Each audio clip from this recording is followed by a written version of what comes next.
Ignition sequence start. 6, 5, 4, 3, 2, 1, 0. Liftoff. We have a liftoff.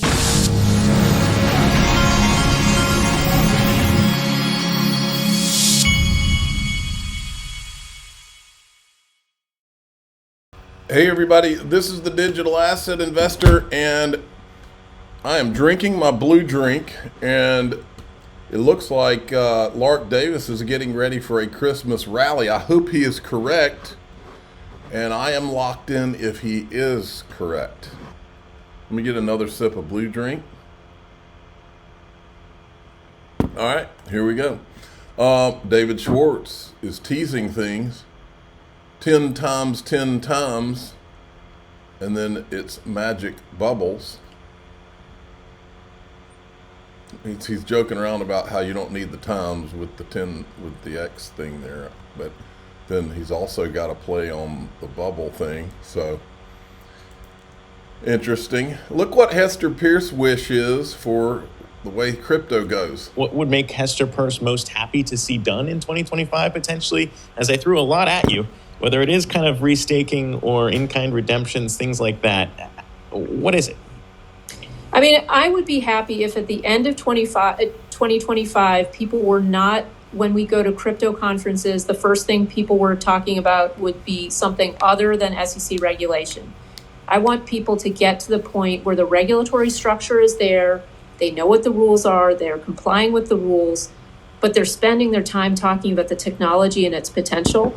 That would make me very happy. What would make me very happy is that they released the Bill Hinman IG report. Eleanor Terrett has just filed Freedom of Information Act request for the SEC Inspector General report on its ethics investigation into the agency's former corporation finance director, Bill Hinman, who now is an advisor at A16Z, last time I checked, which an SEC staffer confirmed to me has been completed and issued internally to management. So the report is sitting on Gary Gensler's desk, and he has not released it. So now we have to, this is the same crap we've been going through, that we went through in the Ripple lawsuit. You have to file Freedom of Information Act requests to try to uncover all of the things the SEC's hiding or is lying about. That's the world we've been living in, the United States of America. Now, then we've got this, Donald Trump. I am pleased to announce that Scott Kupor will serve as the Director of Office of Personnel Management. Scott was the first employee of Andreessen Horowitz, now serves as managing partner. He is also former chairman of the National Venture Capital Association. Scott will bring much needed reform to our federal workforce. Well, here's the little rub here. Scott Kupor was one of the guys from A16Z that was in the room meeting with Bill Hinman during the discussions before the Bill Hinman Ethereum speech. Here's the other thing. You know who else was in the room? It says he was chairman of the National Venture Capital Association. As I recall, these guys were in the room too. So, and look, I'm not saying Scott Kupor did anything wrong. He was working in the interests of him and his firm when they did this.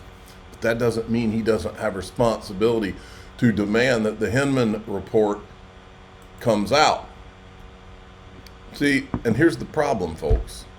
What ETHgate represents is what the crypto elites tried to do, which is create a monopoly for Bitcoin and Ethereum, then slam the door on the rest of crypto. And these guys, they were involved in it, and that's the fact, Jack. Here he is thanking Donald Trump for the role, and I had to remind everybody first thing I did is I retweeted his thing thanking Trump. I said, hey, Scott, will you call for the release of the Hinman IG report? He works with you guys, and you were in the SEC meetings that led to the Ethereum free pass, right? Free pass speech, right? Well, if you remember this tweet from back 9/27/22 from Eleanor Terrett, breaking scoop, I've received a copy of the Bill Hinman public calendar covering his entire, remember that's the same Bill Hinman public calendar that at first the SEC, said that was his personal calendar while they were trying to hide it. And later, from Freedom of Information Act requests, I think is how it got released. But she had gotten a copy. It's extensive, 189 pages worth, of which I am still combing through, but here are some standouts. Wednesday, March 28th. These were the days when they were having the meetings behind the scenes. Andreessen Horowitz, Union Square Ventures. Hinman was meeting with Vitalik, or having phone calls with Vitalik Buterin. But look, this is where Scott's Cooper comes in. Wednesday, March 28th, 11 a.m. Hinman has a scheduled meeting with Scott Kupor, managing partner of A16Z. Very next day, Thursday, March 29th, 12:30, Hinman had a scheduled meeting with Consensus and SEC corporate financial official Amy Starr. Then April 6th, Hinman had scheduled a meeting titled Call Meeting regarding ETH. Thursday, April 12th, 4:30 meeting scheduled titled Ether. Monday the 23rd, scheduled meeting with Joseph Lubin. And on that day, Hinman gave his famous speech. This was on, anyway, gave his famous speech. There was a scheduled meeting with Ripple counsel Valerie Chapinick at 10 a.m. on the same day that the Hinman was giving his speech. All dates above are from 2018. So, and then I summarized it here because I went back through Scott Cooper's tweets. One, he met with Bill Hinman and his company attorney, Lowell Ness, literally helped write what would become the Hinman speech. Two, later acknowledges that the Hinman speech makes tokens chameleons and was guidance, infers on Twitter that there's no need for further SEC guidance on crypto. ETHgate gets exposed and all of a sudden Ethereum isn't so protected anymore. That's when his firm started lobbying hard in DC again. Now he's going to bring much needed reform to our federal workforce. Hey Scott, why don't you start by demanding the Bill Hinman IG report is released from the SEC? Gary is just sitting on it. I hope you do well in your new position, but you guys owe XRP holders an explanation for what Bill Hinman did to hurt retail investors. And here it is. This guy says, this is the day of the Hinman speech. It seems to be that tokens are chameleons that can change from securities to utility tokens when a network is ready. Is that right? And are there any non-crypto precedents? Scott Kupor says that is correct. See Hinman's speech for precedents, how it sells pre-sale condominiums, etc. Then this is him. June 19th, 2019, I believe it was this guy who was giving me crap about this on Twitter a few weeks back. In other words, the need for SEC to provide regulatory guidance on crypto, but now Wall Street Journal's running the story. He's waiting for an apology. In fact, you can estimate where these regulations are going to land by reading the enforcement action against Kick, since Jay manages both divisions. He certainly does, but the question of mutability, which Hinman acknowledges in his speech, has not been addressed by the commission. Maybe Kick will resolve that, don't know. So he's referring back to the Hinman speech again. And then these are the tweets that I just showed you from Eleanor. That's the one from Eleanor Terrett. Again, I'm not saying Scott Kupor did anything wrong. I'm saying Bill Hinman certainly did, and Scott Kupor was involved in meeting with him, and he should demand that report is put out if he's going to be in charge of, what was the word? Let's go back. He's going to be in charge of, he's going to bring much needed reform to our federal workforce. Okay, let's start with you demanding the release of the Hinman report. Then this guy, Bo Hines, former Republican congressional candidate, is going to be the executive director of the Presidential Council of Advisors for Digital Assets, the crypto council that will be made up of industry leaders and chaired by David Sachs. So this is Bo Hines. Cryptocurrency is the epitome of individual empowerment in finance. We don't need the government stepping in and slapping burdensome regulations on financial innovation. This new sector needs the freedom to grow organically. Decentralized finance is the way of the future if regulators don't crush it. And then I retweeted his tweet and I said, yes, Bo, please help us get a level playing field in crypto. The crypto power elite tried to get a monopoly for Bitcoin and Ethereum and slam the door on the rest of crypto by working with Bill Hinman and Jay Clayton at the SEC. Gary Gensler was glad to grab the baton. The first thing that must be done is to demand Bill Hinman IG report that the SEC is currently sitting on. Scott Kupor can help you on that. He knows all about it. Hinman works with him. And I'm retweeting the Ryan Zagone video when he worked for Ripple, where he said we need a level playing field, and he was saying these regulators are standing in the way, and all these Bitcoin maxis over here who were all behind the scenes working with regulators to try to ensure, not all, but some of them were working with regulators behind the scenes to get that Bitcoin Ethereum free pass that we still live under as I speak to this day.